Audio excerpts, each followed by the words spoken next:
ఒక మంచి ఉద్దేశంతో ఒక షెల్టరు అంటే ఎవరికైనా కష్టంలో ఉన్నాము, ఇబ్బందుల్లో ఉన్నాము,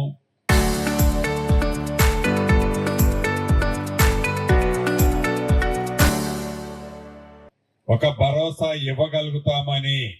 ఒక సిగ్నల్ ఇవ్వటానికి ఒక మంచి ఆలోచనతో మీరు ఈ రోజు ఏదైతే మనుగూరు పట్టణంలో ఒక అద్భుతమైన సుమారు ఒక 3-3.5 ఎకరాల్లో అద్భుతమైన ఫంక్షన్ హాల్తో పాటు భవిష్యత్తులో అనేక ప్రణాళికలతో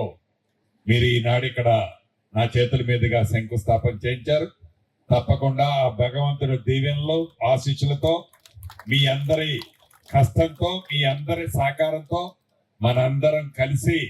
ఈ రెడ్డి భవనాన్ని వీలైనంత తొందరగా పూర్తి చేసే దాంట్లో మీ సీనన్నగా ఎప్పుడూ మీకు అండదండలుగా ఉంటానని మనస్ఫూర్తిగా సంఘ ప్రతినిధులకి అధ్యక్షులతో పాటు ఇక్కడున్న నా కుటుంబ సభ్యులందరికీ మరొక్కసారి పేరు పేరున అభినందనలు కృతజ్ఞతలు తెలియజేస్తూ భవిష్యత్తులో రెడ్డి అంటేనే ఒక భరోసా భద్రత సామాన్యుడికి కూడా ఇచ్చే సామాజిక వర్గం. ఒక్క మన రెడ్లతో పాటు ఈ ప్రాంతంలో ప్రతి ఒక్కళ్ళకి గతంలో ఏ రకంగా మీ అందరి మీద ఈ ప్రజలకి ఒక మంచి అభిప్రాయం ఉండేదో దాన్ని ఎక్కడా కూడా తగ్గకుండా ఉండే విధంగా మీ నడవడిక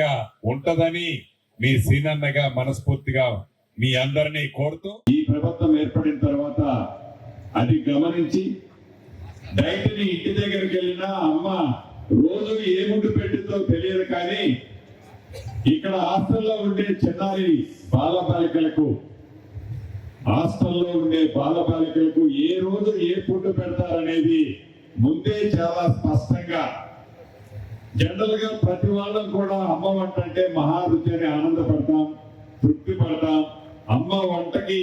ప్రతి ఒక్కళ్ళం కూడా ఫిదా అవుతాం. అమ్మ వంటను మరిపించే విధంగా ఈనాడు రాష్ట్ర ప్రభుత్వం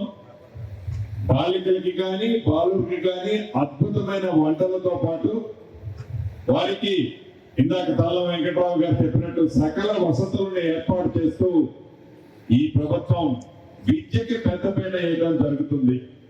అనేక వేదికల మీద గౌరవ ముఖ్యమంత్రి గారు చెప్తున్నారు, మీరు కూడా వింటున్నారు. విద్య అనేది ఈనాడు ఈ రాష్ట్ర ప్రభుత్వం ఇవ్వగలిగే ఏకైక ఆస్తి.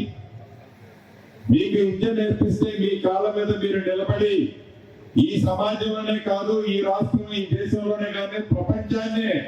శాసించే స్థాయికి మీరు రావచ్చు అనేది ఈ ప్రభుత్వం పూర్తిగా నమ్ముతుంది, విశ్వసిస్తుంది. అందుకనే విద్యకి పెద్దపీట వేసి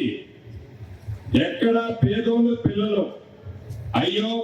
నాకు వసతులు లేని కారణంగా, నాకు అవకాశం లేని కారణంగా, అయ్యో మా నాయన పేదవాడు అవటం వల్ల నేను చదువుకోలేకపోయాను అనే బాధ ఉండవద్దు అని పేదవాడి పిల్లలు కూడా ప్రైవేట్ కార్పొరేట్ హాస్టల్కి ధీటుగా, కాలేజీలకి ధీటుగా ఈనాడు ప్రభుత్వానికి సంబంధించిన అన్ని సెక్టార్లో విద్యకు పెద్దపీట వేసింది. అందులో భాగమే 40% రైట్ ఛార్జీలు పెంచడం కానీ, 200% కాస్మెటిక్ ఛార్జీలు పెంచడం కానీ, ఈ చదువుకున్న పిల్లలు ఏదో ఉద్యోగంకి వెళ్ళే తాపత్రయ పడకుండా గతంలో ఐటీఐ ఉండేవి. టెక్నికల్ గా మీలో ఉన్న నైపుణ్యాన్ని బయటకు తీయడం కోసం ఐటీఐల ద్వారా ట్రైనింగ్లు, స్కూల్స్, ఇన్స్టిట్యూషన్స్ ఉండేవి. అది అవుట్డేటెడ్ అయిందని ఏపీసీలు ప్రతి నియోజకవర్గానికి సుమారు 65 కోట్లు ఖర్చు పెట్టి ప్రతి నియోజకవర్గానికి మీలో ఉన్న నైపుణ్యం, అది ఎలక్ట్రీషియన్ కావచ్చు, ఫిట్టర్ కావచ్చు,